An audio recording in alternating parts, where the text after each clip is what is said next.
SSC CGL नाम सुनते ही दिमाग में क्या आता है? लाखों की भीड़, टफ कंपटीशन और ये सवाल कि क्या मेरा हो पाएगा।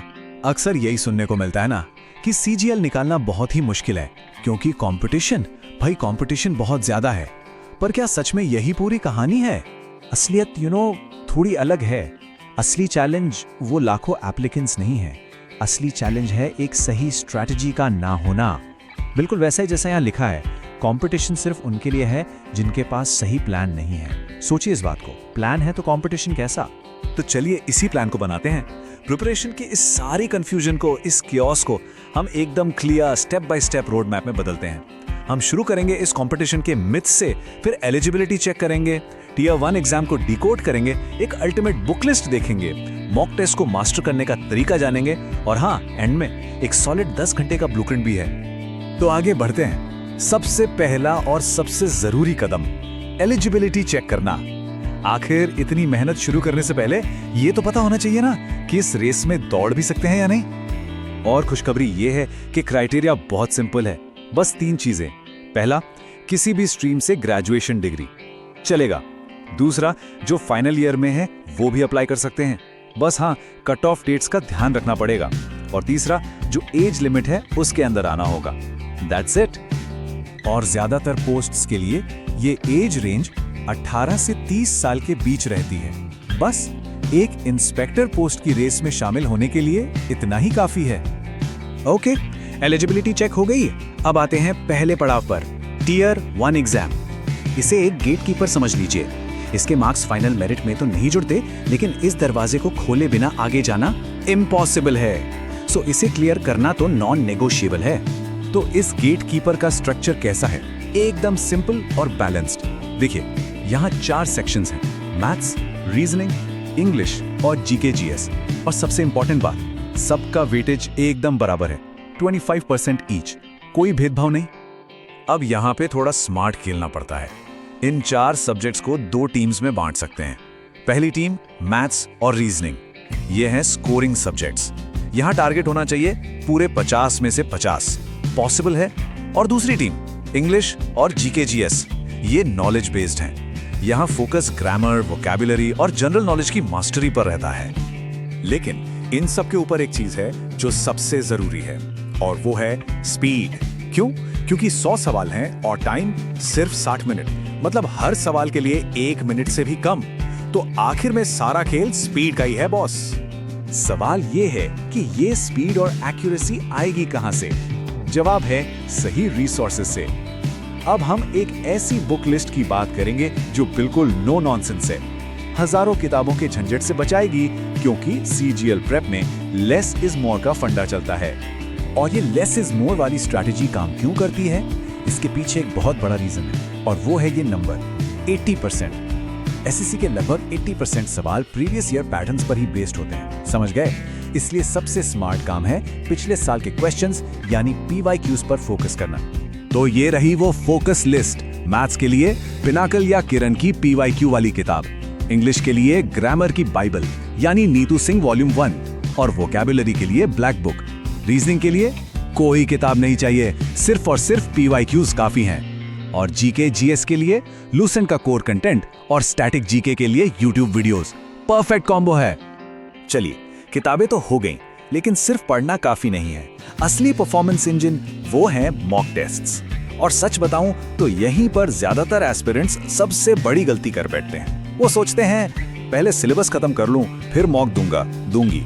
तो फिर सबसे बड़ा सवाल यही है कि मॉक टेस्ट शुरू करने का सही टाइम आखिर है क्या? जवाब एकदम सिंपल है, और वो है आज, अभी से। इससे फर्क नहीं पड़ता कि सिलेबस पूरा हुआ है या नहीं। इससे भी फर्क नहीं पड़ता कि पहले टेस्ट में 0 नंबर ही क्यों ना आ जाएं। ये एक गोल्डन रूल है जिसे तोड़ना अलाउड नहीं है। और हाँ, सिर्फ टेस्ट देकर छोड़ नहीं देना है, एक 3 घंटे का फॉर्मूला फॉलो करना है। स्टेप 1, 1 घंटा टेस्ट दो, लेकिन उसके बाद स्टेप 2, अगले 2 घंटे उस टेस्ट के हर एक सवाल को एनालाइज करो। स्टेप 3, पता लगाओ कि गलती हुई कहाँ, क्या कॉन्सेप्ट में कमी थी, या कैलकुलेशन मिस्टेक थी, या फिर कोई सिली मिस्टेक। हमेशा याद रखें, एनालिसिस टेस्ट देने से 2 गुना जरूरी है। ठीक है, स्ट्रैटेजी क्लियर है, बुक्स पता है, मॉक्स का फंडा समझ आ गया। अब आते हैं इस सबको एक साथ लाने पर, हमारे डेली बैटल प्लान पर। ये एक सॉलिड 10 घंटे का टाइम टेबल है उन सभी के लिए जो इस एग्जाम को लेकर सीरियसली डेडिकेटेड हैं। तो ये रहा वो ब्लूप्रिंट, सुबह के 2 घंटे वोकैब और करंट अफेयर्स के लिए। क्यों? क्योंकि तब दिमाग एकदम फ्रेश होता है और रटने वाली चीजें आसानी से याद होती हैं। फिर दोपहर के 3 घंटे मैथ्स, अक्सर इस टाइम नींद आती है और लॉजिक बेस्ड सब्जेक्ट दिमाग को एक्टिव रखता है। शाम के 2 घंटे इंग्लिश ग्रामर और रीजनिंग की प्रैक्टिस के लिए। और फाइनली रात के 2 घंटे रिवीजन और क्विजेस, दिन भर जो पढ़ा उसे लॉक करने के लिए। और हाँ, संडे का गोल्डन रूल, संडे को कुछ भी नया नहीं पढ़ना। नो, संडे मतलब सिर्फ और सिर्फ रिवीजन और एक फुल लेंथ मॉक टेस्ट। ये दिन अपनी परफॉर्मेंस को एनालाइज करने और हफ्ते भर की पढ़ाई को मजबूत करने के लिए है। एक आखिरी बात जो हमेशा दिमाग में रखनी है, सीजीएल एक मैराथन है, 100 मीटर की दौड़ नहीं। रोज थोड़ा थोड़ा थोड़ा लेकिन कंसिस्टेंटली की गई मेहनत ही आखिर में सिलेक्शन तक पहुंचाती है। तो अब सोचिए, जब इतना क्लियर प्लान सामने है, हर चीज का रोड मैप पता है, तो फिर उस कंपटीशन का क्या मतलब रह जाता है? असली कंपटीशन तो लाखों लोगों से है ही नहीं, वो तो खुद से है। तो सबसे पहले तो बहुत बहुत बधाई, प्री क्लियर करना एक बहुत बड़ी बात है। लेकिन अब सफर का वो हिस्सा शुरू हो रहा है जहां हर एक नंबर, सही सुना, हर एक नंबर ये तय करेगा कि मंजिल क्या होगी। तो चलिए साथ मिलकर एसएससी सीजीएल मेंस को क्रैक करने का एक पक्का, एक अचूक ब्लूप्रिंट तैयार करते हैं। प्री की बाधा पार करना यकीनन एक बड़ी जीत है, पर जैसा कि यहाँ लिखा है, असली जंग तो अब शुरू होती है। टियर 2 में एक एक नंबर ये डिसाइड करेगा कि पोस्ट कौन सी मिलेगी और शहर कौन सा मिलेगा। यही वो फर्क है जिसे आज की स्ट्रेटेजी से हमें पूरा करना है। तो सबसे पहला कदम क्या है? वो है मेंस के पैटर्न को समझना।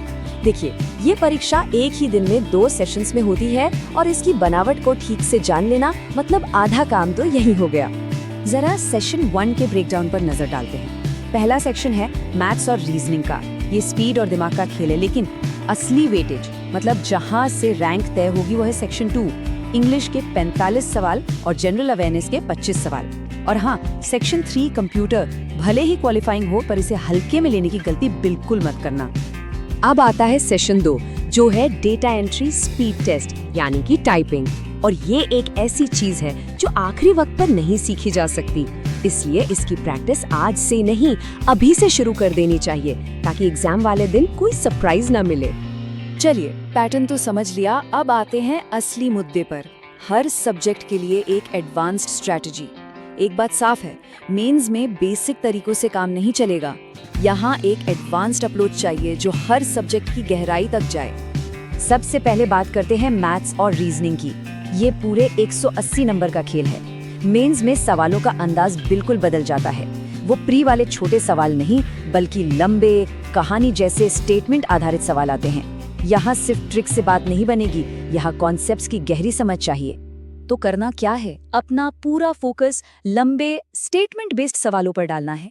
और इसके लिए राकेश यादव सर या गगन प्रताप सर जैसे भरोसेमंद सोर्स से, जो खास तौर पर मेंस के लिए बनाए गए प्रैक्टिस सेट्स हैं, उन्हें सॉल्व करना शुरू कर दीजिए। 45 ये सिर्फ एक नंबर नहीं है, ये इंग्लिश सेक्शन में आने वाले सवालों की गिनती है। इतने सारे सवालों के साथ ये सेक्शन सच में एक गेम चेंजर बन जाता है। यही वो सेक्शन है जो रैंक को ऊपर भी ले जा सकता है और नीचे भी। इंग्लिश में अच्छा स्कोर करने का राज है रोज की आदतों में। इस सेक्शन में रीडिंग कॉम्प्रिहेंशन और क्लोज टेस्ट का दबदबा रहता है। तो बस 2 आदतें डाल लीजिए।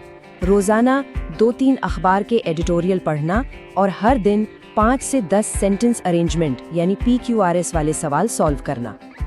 अब बात करते हैं उस सब्जेक्ट की जो मेंस में असली एक्स फैक्टर साबित होता है, जनरल अवेयरनेस। इसका लेवल काफी ऊपर चला जाता है। कभी कभी तो ऐसा लगता है जैसे UPSC या PCS का पेपर दे रहे हों। इसलिए स्टैटिक जीके और स्टेटमेंट पर आधारित करंट अफेयर्स पर फोकस करना बहुत जरूरी है। चलिए अब उन 2 हिस्सों की बात करते हैं जिन्हें अक्सर लोग नजरअंदाज कर देते हैं, लेकिन यही वो हिस्से हैं जो किसी भी कैंडिडेट का फाइनल रिजल्ट बना भी सकते हैं और बिगाड़ भी सकते हैं। ये लाइन पढ़कर शायद थोड़ा झटका लगे, लेकिन ये एक कड़वा सच है। हर साल हजारों एस्पिरेंट्स मैथ्स और इंग्लिश में बेहतरीन स्कोर करते हैं, लेकिन कंप्यूटर सेक्शन में फेल हो जाते हैं। भले ही ये सिर्फ क्वालिफाइंग हो, इसे कम आंकना बहुत बहुत बड़ी गलती हो सकती है। तो इन गेम चेंजर्स से कैसे निपटना है? एक बहुत ही सीधा सादा 2 स्टेप प्लान है। पहला, आरबी रेवोल्यूशंस जैसे किसी भी अच्छे सोर्स से मेंस कंप्यूटर पीडीएफ लेकर उसे अच्छे से याद कर लीजिए। और दूसरा, रोजाना सिर्फ 15-20 मिनट सोनी टाइपिंग ट्यूटर या टाइपिंग बाबा जैसे प्लेटफॉर्म पर टाइपिंग प्रैक्टिस को दीजिए। तो टाइपिंग का टारगेट क्या होना चाहिए?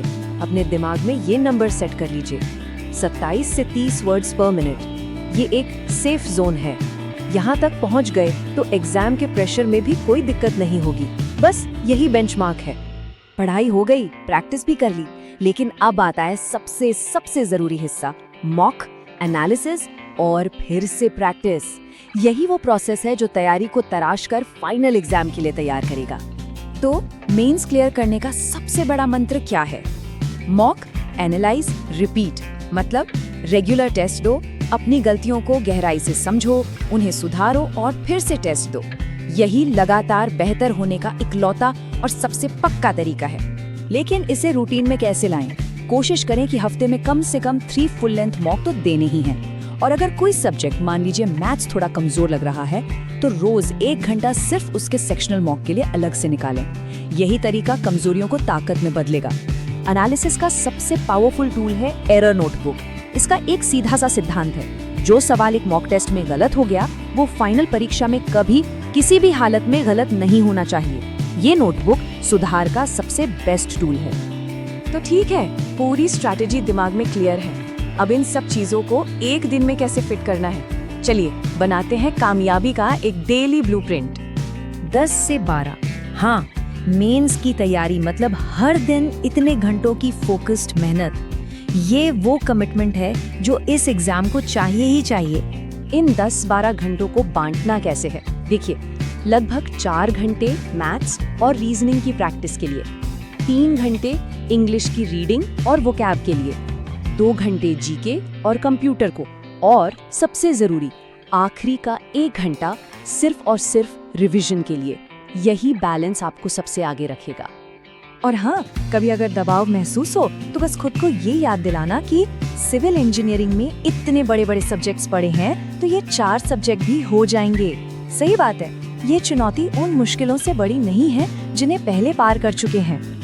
और आखिर में बस ये एक बात याद रखिएगा, मेहनत इतनी खामोशी से करो कि रिजल्ट शोर मचा दे। ये सफर सिर्फ ज्ञान का नहीं बल्कि धैर्य का भी है। एसएससी सीजीएल की तैयारी में अक्सर टॉपर्स भी एक ऐसी जगह आकर अटक जाते हैं, एक ऐसा सेक्शन जो चुपके से बिना बताए उनके सपनों पर पानी फेर सकता है। जी हाँ, हम बात कर रहे हैं कंप्यूटर मॉड्यूल की। चलिए आज इसी पहेली को समझते हैं और इसका हल निकालते हैं। ये सवाल सुनकर थोड़ा अजीब लगता है ना? लेकिन ये एक कड़वी सच्चाई है।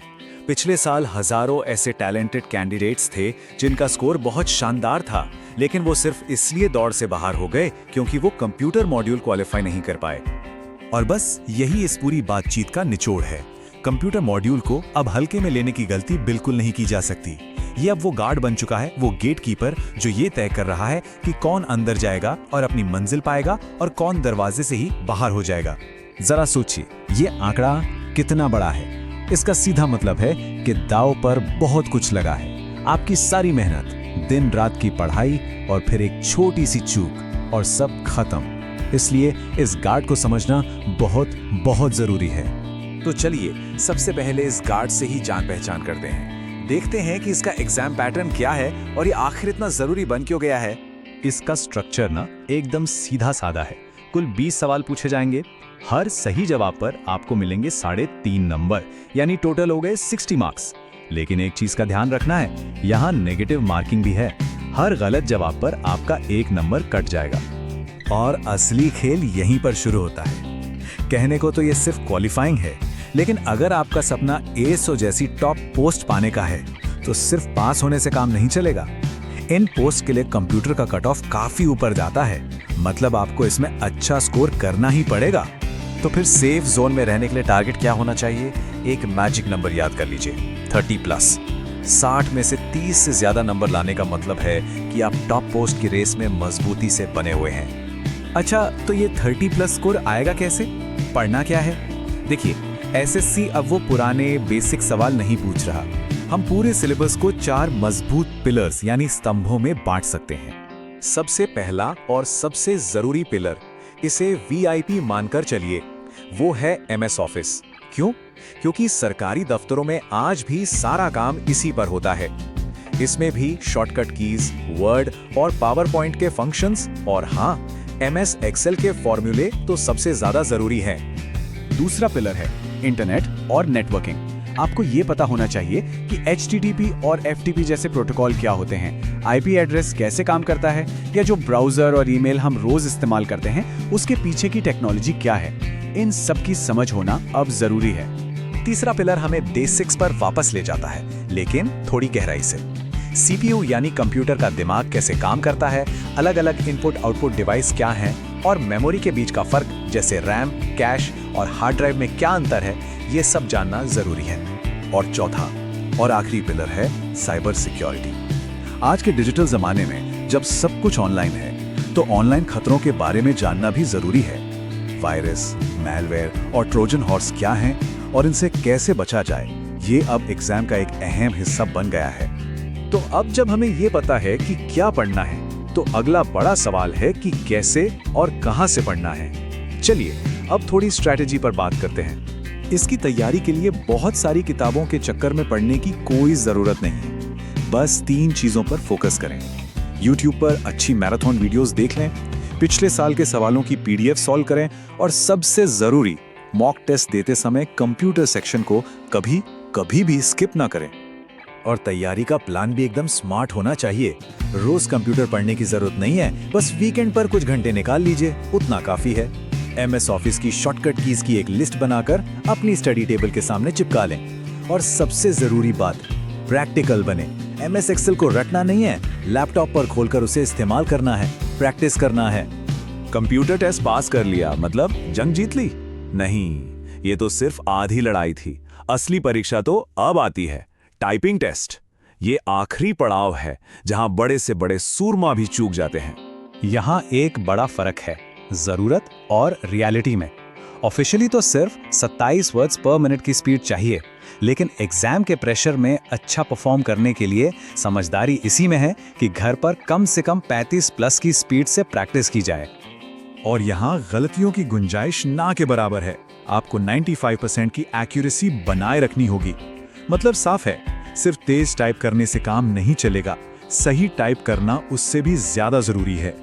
अच्छी तैयारी के लिए सही टूल्स का होना भी जरूरी है। सोनी टाइपिंग ट्यूटर और टाइपिंग बाबा, ये 2 सॉफ्टवेयर आपकी स्पीड और एक्यूरेसी दोनों को बेहतर बनाने के लिए सबसे अच्छे माने जाते हैं। तो सारी बातों का निचोड़ एक लाइन में ये है, इसे कभी भी हल्के में मत लेना। ये एक सीधी और साफ चेतावनी है। इस एक सेक्शन में फेल होने का मतलब है पूरी परीक्षा से बाहर हो जाना, चाहे बाकी सब्जेक्ट्स में आपका स्कोर कितना ही जबरदस्त क्यों ना हो। तो अब जब सारी स्ट्रैटेजी और पूरा रास्ता साफ है, तो ये सोचने वाली बात है, क्या ये गार्ड अब भी एक रुकावट लगता है, या फिर ये एक ऐसा मौका है जहां सही तैयारी करके दूसरों से कहीं